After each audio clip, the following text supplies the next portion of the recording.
আসসালামু আলাইকুম। আমি আজকে অনেকগুলো রুটি করেছি। ভাবলাম এই রুটিগুলো তো আমি একবারে খেতে পারবো না, এই জন্য আমি কিছু রুটি এভাবে তৈরি করব, আপনাদের দেখাচ্ছি।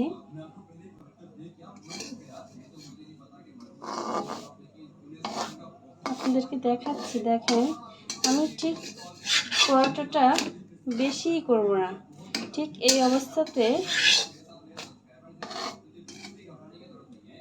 আমি রাখবো।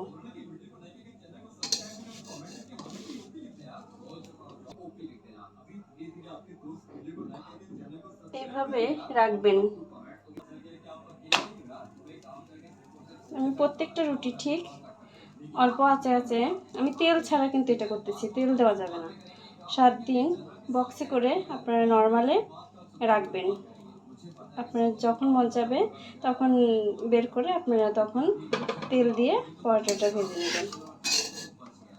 হ্যাঁ, আমি ভাবলাম যে এটা আপনাদের মাঝে শেয়ার করলে এই টিপসটা অনেকেই ফলো করতে পারে। আমি এইভাবে করি, এই জন্য ভাবলাম যে আমি আপনাদের মাঝে শেয়ার করি। যদি ভালো লাগে like, comment, share and subscribe করবেন। আল্লাহ হাফেজ।